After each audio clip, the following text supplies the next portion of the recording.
Correcteur News TV, Awande correction, il y a ba news tout. Donc Awande, on assure quoi. Suivez Correcteur News TV pour avoir toutes les informations crédibles et fiables. Correcteur News avec Yemoko Rachou. Rachou, la caramel, check.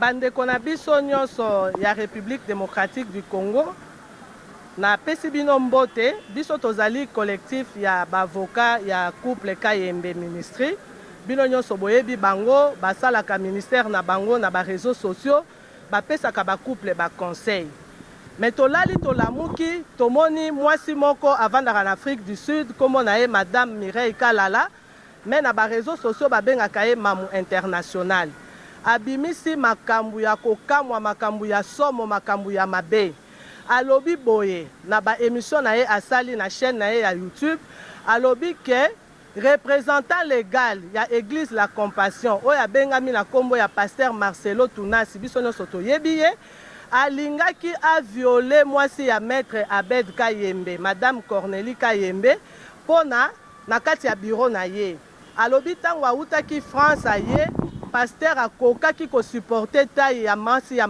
maître Abed Kayembe te atuni ye ke ndenge nini taille na ye komi bongo alakisa ye nani asali yango pour elle alobi ke mwasi ya maître Abed Kayembe madame Cornélie Kayembe apesaki pasteur Marcelo numéro ya téléphone ya chirurgien na Turquie yango tango mama Blanche akei ba opérer ye nde Mama Blanche ake kokufa donc ye azali accusé mwasi ya maître Kayembe ke azali mutu oyo asali ke madame Blanche aya na kati aya kokufa yango wana lokola maître Abed aza mutu ya mibeko aza pe na conseil na ye bayaki ko saisir biso collectif ya bavoka pona to déposer plainte contre madame Mireille Kalala alias Mamu International na ba youtuber nyonso oyo bazwi likambo oyo batie yango na ba chaîne na bango na ba tiktoker nyonso oyo batie yango na ba chaîne na bango bitumba oyo eza makasi pona minito tozoloba boye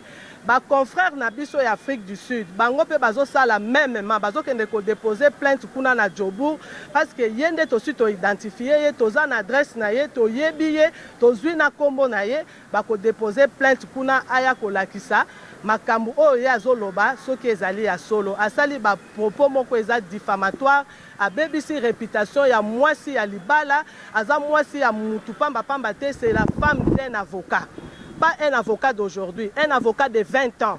Ake ko bebi sa réputation na ye pona ko luka mbongo ya kolesa bana oyo ya boti na YouTube.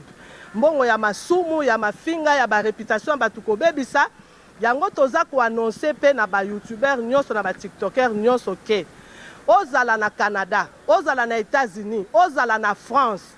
Soki ozwi kaka ba image wana otie yango na compte na yo to o créer compte na yo toko poursuivre bino parce que mboka na biso eza mboka ya mibeko mutu moko te aza likolo ya mibeko lelo ti lobi te bomona biso na ba réseau toye ko répondre bino nde bokoya ko répondre awa na justice ba information oyo bino bozwi soki eza ya solo soki eza ya lokuta na sima ekosunga pe ba victime nyonso oyo ya ba réseaux sociaux ya makambo ya lokuta bango pe bayeba na ko se retrouver pona makambo oyo na lobby pe na pesi bino merci. Nous profitons de cette occasion pour adresser une communication très importante à la communauté nationale et internationale. La communication s'intitule comme suit: communication à l'intention de l'opinion publique nationale et internationale. Le collectif fait des avocats du couple Kayembe Ministry par cette adresse vient fixer l'opinion publique qu'en ce vendredi 8 août 2025, la plainte pénale vient d'être déposée contre Madame Mireille Kalala alias Mamu International ainsi que tous les TikTokers ou YouTubers relayeurs pour diffamation, calomnie, imputation dommageable, harcèlement médiatique, incitation à la haine, devant le parquet métropolitain de grande instance de Kinshasa, Gombe. Nous avons été tous témoins, sans préjudice des dates certaines, dans la nuit du 6 août et 7 août 2025, suivant les décalages horaires, des affirmations éhontées, mensongères, indignes d'une femme et mère âgée, la femme dénommée Mireille Kalala, alias Mamou International, qu'a affirmé sans vergogne sur sa chaîne YouTube que le représentant légal Marcelo Tounas de l'église de la Compassion avait agressé sexuellement l'épouse de maître Abed Kayembe dans son bureau du vivant de Maman Blanche à cause de sa silhouette ainsi que tant d'autres propos diffamatoires dans son élément qui a été enregistré sur sa chaîne YouTube et déposé au dossier judiciaire du parquet. Cette imputation grave,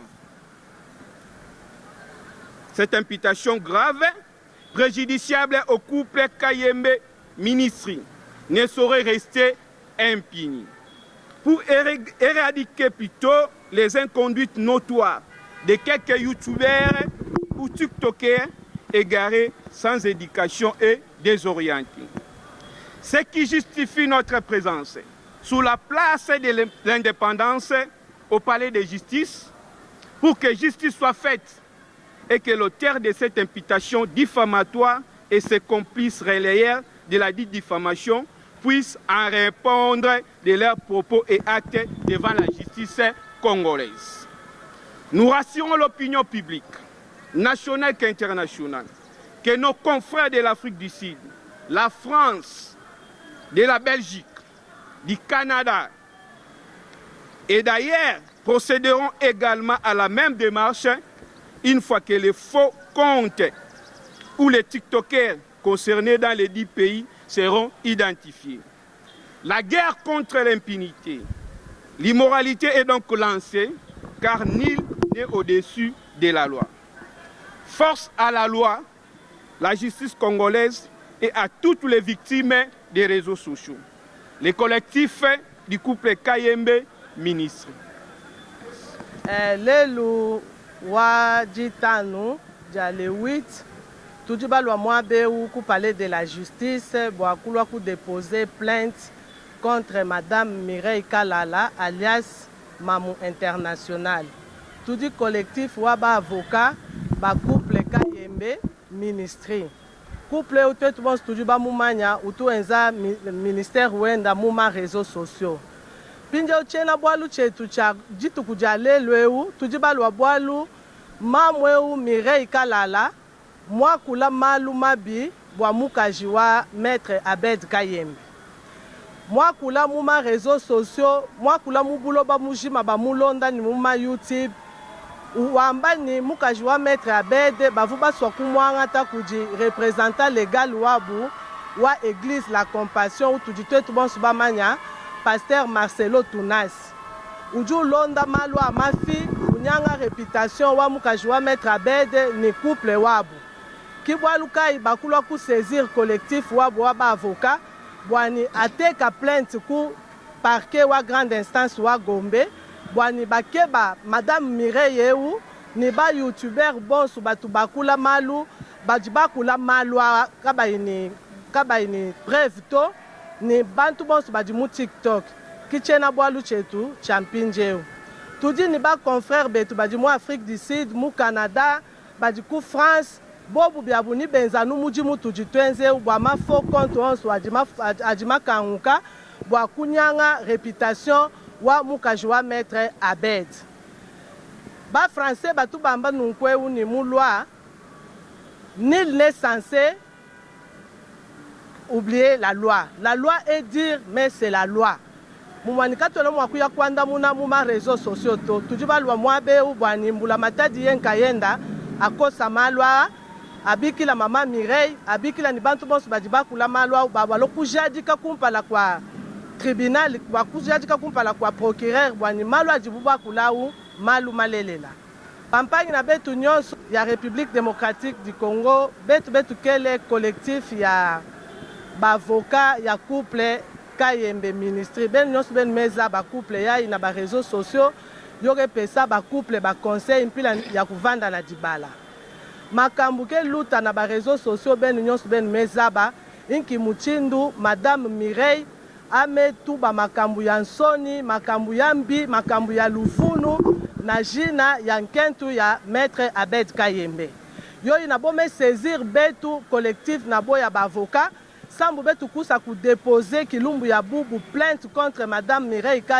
Kalala alias Mamu National ben nyonso ben meza bayandi sana makambo ya luvunu ame tuba na jina ya nkentu ya Kayembe maître Kayembe Abed et puis na couple na bo ame tubande yandi akele témoin ame zabande pasteur Marcelo Tunasi na ke représentant ya église la compassion bishika kentu ya maître Abed Kayembe na Abed Kayembe boke sambilaka azola ku violer kentu nandi na kati ya bureau yo ina bome pesa bo poste ake tuba yo na mungungu ya Zulu ake confirmer ake tubande ake na ba preuve. Alors, bon, c'est peut-être que bantu ya mibeko, beti metu bane beta vutuka na réseaux sociaux ve, beti me kuisa awa na justice kusala kisalu na bo. Et ya beti me sala awa na Kinshasa, bo me sala yompi na Afrique du Sud. Ba confrère na betu nyonso ya monde entier, beti me contacter bo, sambu bo tout la ba plainte, na ba faux compte nyonso na me kanguka, sa na kubebisa réputation ya couple yai. Yo ina beti me kuisa awa. Wanduku wapenzi, leo tunakuya hapa kupale de la justice ya Gombe Kinshasa. Tunakuya juu ya mambo iko napitikana kuma réseaux sociaux. Kuko mwanamuke moya Mireille Kalala alias Mamu National anaikalaka Afrique du Sud Mujobur. Anajibeba anapitisha makomunike mu ma réseaux sociaux musheni yake ya YouTube anasema hivi. Couple Kayembe, bibi yake na maître Kayembe Abed, madame Cornélie Kayembe, alikuwa mwanamuke moya huyu representant legal wabo wa église la compassion shibote tunajua. Pasteur Marcelo alitafuta kumuviole madame Kayembe tena anasema kama bibi ya Pasteur Marcelo anakufa ni juu Pasteur Marcelo aliona ke tai ya bibi ya maître Abed Kayembe iko mzuri sana, njo akamuuliza maorientation afanye je. Njo mana bali tu saisir banasema tukuye tu déposer plainte juu ya ile madifamation mambo ya bongo mambo yenye bopeke banatunga. Njo mana tunakuya hapa na tunajulisha ba tiktoker bote na ba youtuber bote ke hii kazi shi tunafanya hapa siku ya leo. Benzetu bavoka ba mu Afrique du Sud Mujobur nabo bataenda déposer plainte contre madame Mireille juu tunajua adresse yake, tunajua biote, tuko na madone yake yote. Na bale bote banafungula makonti ya bongo juu ya kuharibisha reputation ya madame Kayembe, juu ya bwivu na roho mubaya. Bote tutaba poursuivre mpaka kuma energie yetu ya mwisho. Batabafunga ukue Canada, ukue États-Unis, ukue ku France. Tulisha tia biote en place na batabakamata tout ça vile. Leo tunakuya mukie kutupatia mapreuve, mutoneshe masource ile yenye inabapatia ile mambo yenye munachafula madame Kayembe na couple yabo. Na tunataka kusema hivi, la loi est dure mais c'est la loi. Hakuna mutu iko yulu ya loi. Ata président de la République haiko yulu ya loi. Unaingia mu maisha ya mutu juu ya kuchafula mutu, juu bakulipe makuta yenye utakulisha batoto yako. Uko nakulisha batoto yako makuta ya zambi ya kuharibisha ma réputation ya batu. Vous allez répondre ici. Je vous remercie.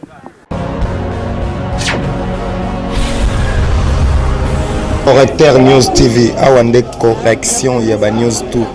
Donc, Awande, on assure quoi. Suivez Correcteur News TV pour avoir toutes les informations crédibles et fiables. Correcteur News avec Yemoko Rachou. Rachou, la caramel, check.